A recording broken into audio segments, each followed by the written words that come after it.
Hi guys! Kumusta kayong lahat? For this video, mag-unboxing and DIY installation ako ng Android head unit for Honda Civic FD namin. Hindi ko nabibidyoan yung pag-install ng head unit guys. Madami naman kasing step-by-step tutorial dito sa YouTube kung paano mag-install ng Android head unit para sa FD natin. Ipakita ko na lang sa inyo yung mga modifications na gagawin ko, like kung paano ikabit yung backing camera. So without further ado, let's start na. Ito nga pala guys, pasensya na medyo magulo dito sa kasi ito yung mga gamit ko sa sasakyan. Nilipat ko from sa luto ko, nilagay ko muna rito para ilagay dun sa FD. So ito yung guys, kakarating niya kanina through LBC. Binuksan ko na siya guys kasi need ko siya i-inspect or tignan yung loob ng package, baka kasi scam or hindi ako sure kasi pag receive ko kanina ang gaan, so parang nag-doubt ako. Kala ko ano lang ang laman, hindi yung Android mismo tsaka yung panel niya. So binuksan ko agad, tinignan ko, and thankfully naman yung in-order kong Android unit yung nasa loob nito. So yan guys, kukunin ko lang.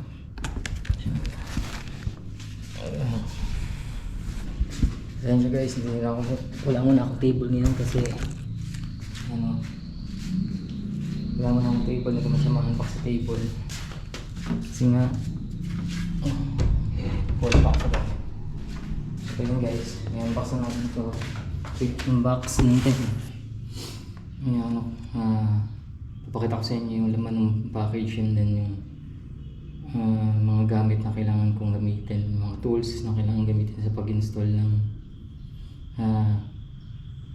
Android head unit ng FD. And then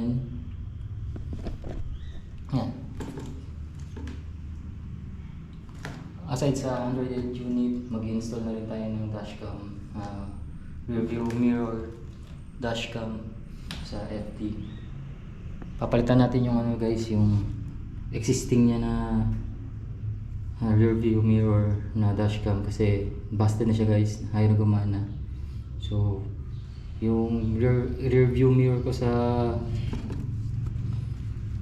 suluto ko, yun muna yung ginamit ko temporary kasi inuna ko tong Android head unit kasi gusto ko yung pag may nagbabaking ako, gusto ko nakikita ko yung atrasan ko. Pero yung guys, yung rear view mirror dashcam, meron naman din yung backing camera option, kaso need ko rin tanggal yung camera nung sa suluto ko, pero medyo na-hassle na sa mga pagtanggal yan pag install ulit. So gagawin ko dito na lang, kaya ito na lang din, iisay ko na lang sa Android head unit ng FD. So yun guys, magsimula na tayo. Ito siya guys. Siya nga pala guys, na-order ko to sa Astral Android head unit, direct supplier for Astra Philippines. So sa kanila ko nag-order kasi naka-promo sila ngayon from I think from 11 to 699. Kaso yung 699 guys, hindi pa siya IPS display. So ang ginawa ko, nag-add lang ako ng 1,000 pesos for IPS display, tsaka nakalimutan ko na yung isang ko na lang sa screen yung additional features ng additional 1,000 pesos. So ang nabayaran ko is 7,999. Included dun yung Android head unit na 10 inches, IPS display, 2GB RAM, 16GB ROM, and then yung with backing camera na, tsaka yung panel nung Android head unit para sa FD. So yun guys, simulan na natin mag-unbox. So ito guys, actually guys, hindi na lang to yung mismong laman ng package. May mga gamit ako dito, mga tools na nilagay na rin dito para isayin ko na lang pag explain sa inyo. So yan guys, ang unang-una ito guys, in-order ko to sa Shopee. backup camera to guys. Iba ang ano nito guys, design nito, hindi siya yung parang ni-screw lang sa likod ng trunk. Gusto ko kasi guys yung parang stock siya. Ang design niya yung parang naka screw lang dun sa likod ng trunk, or naka ano lang, parang naka floating lang. So parang nasasagawan ako. So bumili ako ng an additional backing camera para i-place dun sa included na camera na itong Android head unit. So ito guys, tinesting ko na rin to, gumana to dun sa Android head unit nung Kia Soluto ko. So yan guys, ito siya. So ang gagawin mo, bubutas ka lang sa may likod, and then i-screw mo siya sa loob ng trunk. Then yun, para na siyang naka-stock integrated dun sa sasakyan mismo. So yun guys. Then vlog na ito, kasama na rin natin yung yung rings. And then aside from that, balik ko lang guys isasabay ko na rin pag-install ng LED bulb dun para sa plate number, ilaw ng plate number pag gabi. So ang brand nito guys, Philips Ultium to guys. Heavy duty to, and then maliwanag. So guys, pag gagamit kayo ng LED light guys, make sure nyo lang din na medyo heavy duty siya, long lasting. So ganito rin ginamit ko sa Kia Soluto ko. Kung makikita nyo, meron akong video na naka-install ako doon. So yun guys, kasabay ko natin ito. Ito guys, ito yung magiging backing camera ng FD ko. And then scissors,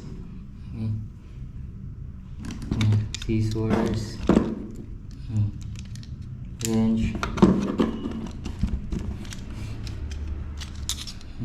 cutter, Phillips screwdriver, like microfiber cloth na pampunas.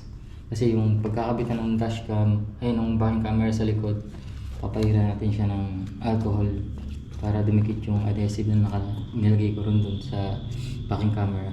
So ito yung shrinkable wiring, shrinkable para sa wiring to guys, para malinis yung wiring. 18 gauge na wire, red and blue para sa positive and negative. Ito naman guys, sa loob ng pouch is, ito important to guys pag nag-install ko ng head unit or sa sasakyan nyo, lalo na dun sa dashboard panels. Kung tatanggalin yung dashboard panels, yan ito. Included din pala yung niya guys, yung tester niya, multimeter tester, para pag magte-testing tayo ng live na supply sa sasakyan doon sa may dashboard, magte-testing natin. And then yung sinasabi kong important guys, plastic prying tool. Need nyo talaga guys kung mag-i-install kayo ng Android head unit, para hindi magasgasan or maano yung damage yung dashboard panel nyo, or itong included panel ng Android head unit. Yan guys. So yan siya guys. Multi-tester, plastic prying tool. Meron na rin siyang mga included yan, marami sila dyan. So ito yung mga need talaga. Ito talaga yung pinaka-important na tools na kailangan gamitin mo pag nag-install kayo ng yun guys. Okay guys, medyo sinisipon. And then ito yung guys na binili ko rin dati na hindi ko nagamit. Ito yung pang rear view camera sa dashcam. Rear view sa likod. Yung sa rear view mismo, ay yung sa front, yun mismo yung sa rear view na nakakabit na. Ito yung para sa likod na niya. Actually pang QYC na dashcam. So binili ko lang dito kasi compatible. Tinesting ko na rin ito, gumagana. So ito yung kakabit ko para sa likod. Doon sa sa window Sa rear windshield ko lang siya ilalagay guys, kakabit. Yan guys, yan. Yan, ito na pala yung ano guys, pinaka-main package nung pinakalaman ng package ng Android Head unit. So ito yung yan. Ito yung panel niya guys. 10-inch panel. Dito rin natin kakabit yung guys. Dito rin natin kakabit yung pinaka-monitor niya. 10-inch monitor. Yung aircon ventilation. Pati yung aircon control. Dito. Yan. So yung from stock dito natin ililipat yung mga kailangan ilipat ng mga controls. Hindi yung aircon vents. So yun guys. Ito yung mga harness na necessary harness ng Android Head unit para plug and play na lang dun sa FT natin. Ayan. And then ito yung mismo yung pinaka Android Head unit. Yung inch IPS panel 2 gig 2 gig RAM, 32 gig ROM. Ayan guys. Actually same design lang din siya sa mga ng ibang car model. Alos parang tingin ko universal na tingin itong design eh. So yun guys, naka-ano lang nito, IPS na to, naka-ano na rin to, and 2 gig na rin siya. Gusto ko sana 4 gig guys, kaso medyo mahal na talaga yun, nasa 10,000 plus na yun. Almost mga 12 to 13,000. So for ano lang naman to guys, parang pangdagdagan na lang, pang GPS, pang dagdag design na rin sa sasakyan, pero main purpose talaga ito sa pang backing and then pang entertainment. So no need na ganun taas na RAM. Ganun din kasi yung nasa ko guys, sa Kia Ceruto ko, 2 gig RAM na rin, yung 32 gig ROM. So as experience from previous na Android Head unit, yung 2 gig na RAM tsaka yung 32 gig na ROM is more than enough na for sa Waze, sa mga ganyan, Netflix or anything, Google Maps, music videos, more than enough ng 2 gig RAM. Pero I haven't tried yung mag-install ng 360 camera, so hopefully compatible din yung 360 camera sa specs na to. So yun guys, ito yung pinaka-unit mismo, Android Head unit. And then ito pa yung included na rear view camera, backing camera. So yun guys, kung makikita nyo, yan, ito yung parang ordinary design, which is ayaw, parang i-bolt mo lang dun siya sa likod ng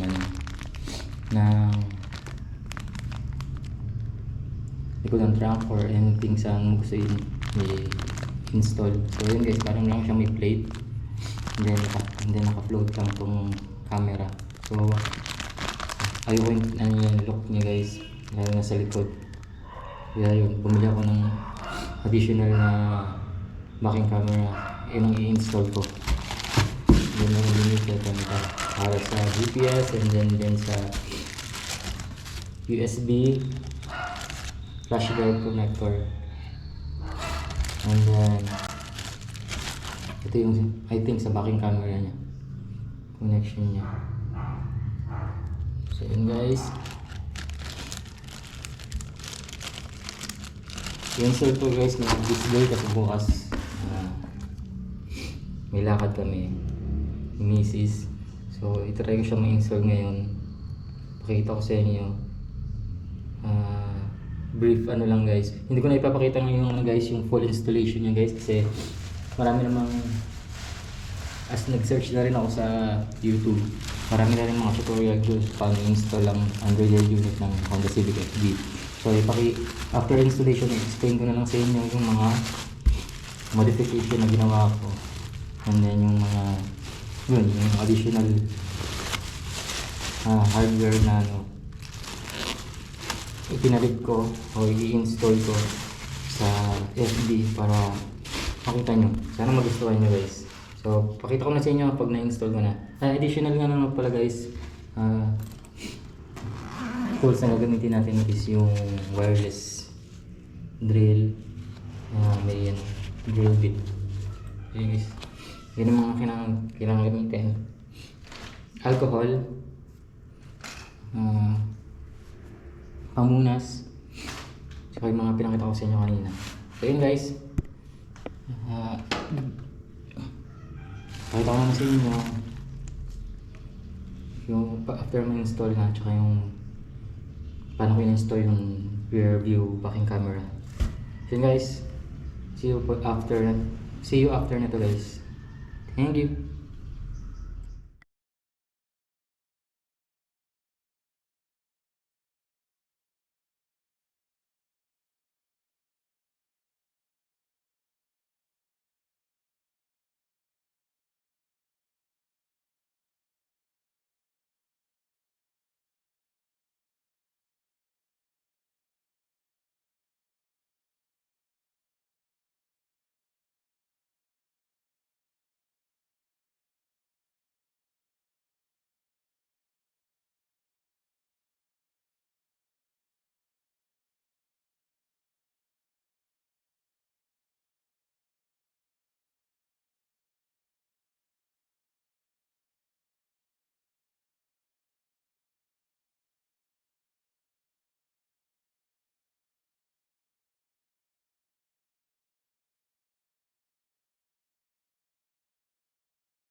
Hello guys, good morning. Ito guys, na-install ko na yung Android head unit sa Honda Civic FD. So yun guys, natapos na kagabi, mga 12 na. So yun, hindi ko na nabidyohan guys kasi medyo mahaba kasing process. And then first time ko rin kasi mahawak ng mag-install dito sa FD. Kaya hindi ko na siya binidyohan. And marami na kasing tutorial na sa YouTube ng kung paano mag-install ng Android head unit sa Honda Civic FD 2006 to 2011 model. So hindi ko na siya binidyohan. So kaya ang ginawa ko na lang, pakita ko na lang sa inyo kung ano yung mga ibang ginawa ko or yung modification na ginawa ko sa pag-install ng FD. So ang unang ginawa ko is guys yung yung backing camera. Hindi ko ginamit yung stock ng or included na backing camera na itong FD na to. Bumili ako ng ibang design or ibang kasi ayoko nung included na niya kasi nakasabit lang or parang naka lang sa likod ng trunk, parang naka screw lang, parang lang siya, yung kinabit lang. Hindi tulad ng kinabit ko is para siyang integrated na sa sasakyan or parang kasama na sa sasakyan pag binili mo. So pakita ko sa inyo guys pag binaking ko. Ayun guys. Wait. Sorry. Iwan ko muna pala. Sorry guys, hindi ko muna tinanggal yung plastic kasi bibili pa ako ng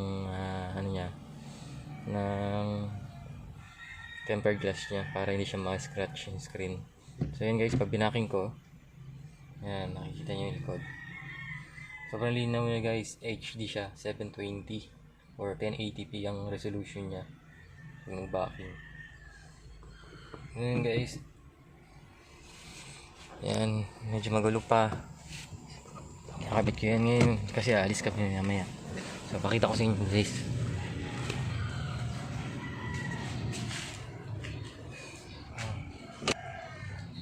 Ayan guys, Ito yung backing camera niya. Yan, para siyang integrated lang.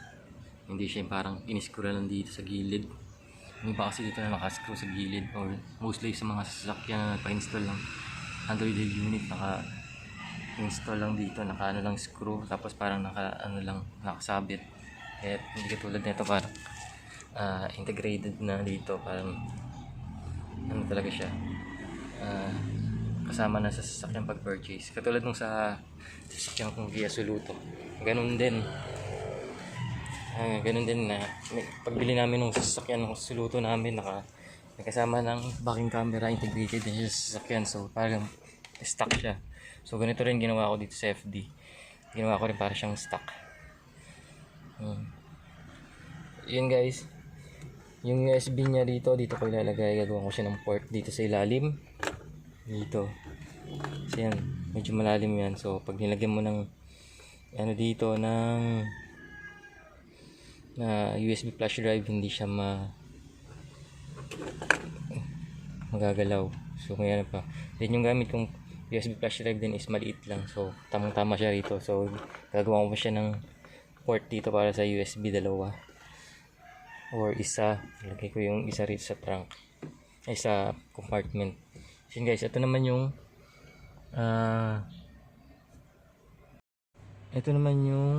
dashcam, galing din to sa Kia Soluto ko. Ito muna ginamit ko, ito yung Vivo V70 Plus I think. So yun guys, temporary ginamit ko muna yung ano niya, yung kasama niyang cigarette power supply. Kasi gagawin ko rin katulad sa Kia Soluto ko, ilalagay ko siya sa fuse box para hindi gagawa ko ng switch para hindi siya yung nagpa-fluctuate pag ni-start yung sasakyan. And then gagawin ko pag naka-off din yung sasakyan, may naka-direct din sa battery or umaandar pa rin siya para pag nagpa-parking kami sa public places, ano rin siya, gumagana pa rin. So ito nga pala yung stock niya, kaya ito yung included na, ito yung stock na side mirror, rear view mirror.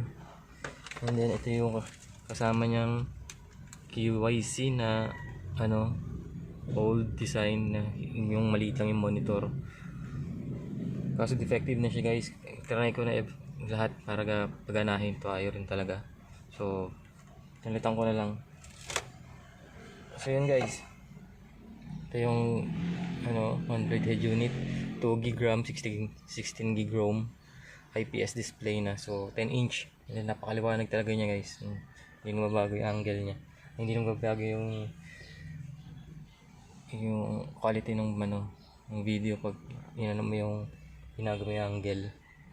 So IPS talaga siya. So yun guys, ito lang in-update ko lang, pakita ko lang sa inyo pag natapos ko na lahat. Babalik ko pa yung mga panels dito, kailangan ko na ibalik siya guys kasi alis kami mamaya. Then mga future project ko rin dito guys, ito gagawin ko rin, lalagyan ko rin to ng leather cover kasi medyo na damage na. Ganito talaga guys pag medyo matagal yung sasakyan, expected talaga yan. Nilalagyan ko rin to ng carbon fiber dito. Ngayon guys, madami-daming project talaga to guys, kasi ito talaga yung pangarap kong car, Honda Civic FD. And then marami rin itong aftermarket ng mga parts na pwede natin install dito. So hopefully itong car na to makapag daily vlog na tayo, makapag consistent tayo ng pag vlog nito. So yun guys, maraming salamat. Update ko na lang kayo ulit. Thank you guys. Matapos ko na yung ibalik yung mga panels guys. Thankfully naman, fit naman lahat. Ayan guys, okay na rin yung dashcam, gumagana na rin. Pag in-insert ko to temporary yung cigarette power supply, kulang na lang guys, i-install ko na lang yung sa likod niya. Nilagay ko rin yung back dashcam niya, yung back camera. May ako na lang install guys kasi palis na rin kami. So yun guys, okay na guys. Papapalitan din natin ito dahil siraan na. Then papapalitan din natin ito ng bago. Then carbon fiber na fully.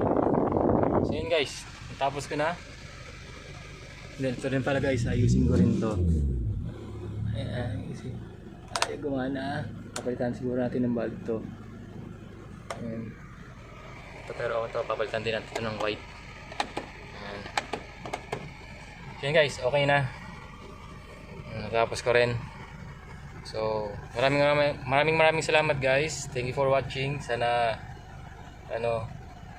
pasensya na kung talagang tagal ako mag-upload kasi isa kasi sa downside ng owning Kia cars, lalo na yung Kia Soluto, which is compact sedan. Hindi siya ganun hindi siya tulad ng mga Vios or itong mga Honda na maraming aftermarket parts. Kaya madalang lang ako mag-video noon. Yun, i-upload ko na lang kung paano ko in-install yung Android head unit din nun. Ganun din, mabilis lang din, katulad din ito, plug and play lang din. So, yun guys, pasensya na kung yung sa Kia Soluto ko, madaling ako mag-upload kasi yun nga, mahirap siya i-customize. Wala kasi siyang ganong aftermarket parts. Wala rin siyang body kit na mabibili na para sa Kia Soluto. So yun, kaya mahibira lang ako makapag-upload. Hopefully dito sa Honda Civic FD, pangarap kong car talaga, upload na tayo kahit once a week. I won't promise guys kasi medyo may trabaho rin ako, medyo busy rin sa trabaho. Pero malaking chances na makapag-upload ako kasi marami akong gagawin ditong upgrade sa Honda Civic FD. Lalo na dito sa interior, medyo marami pa kailangang baguhin. At itong plano ko rin itong mga light panel na to, gagawin ko itong light gray. Medyo light lang na itong sa dashboard sa taas. I-prepare natin siya para maging linis, hindi siya maging lahat ng light na beige, gagawin natin light gray. Hopefully ito rin roof natin, gagawin din natin itong dark. So yun guys, maraming salamat sa lahat. I-update ko na lang kayo ulit, then mag-upload na lang ulit ako ng video pag meron akong panibagong upload na gagawin or DIY customization dito sa Honda Civic. Mga major projects na gagawin pala dito guys, abangan nyo is yung katulad sa Kia Soluto ko, air suspension. Yung nga pala guys, i-walkthrough ko rin pala sa Kia Soluto ko ng paano ko in-air suspension. Yun guys, update ko na lang kayo ulit. More videos to come. Maraming salamat guys. Please support my YouTube channel by liking, sharing this video, and subscribing to my YouTube channel. Maraming salamat guys. Thank you sa support niyo. Maraming salamat sa lahat talaga. Thank you so much. See you again. Till next time. Bye.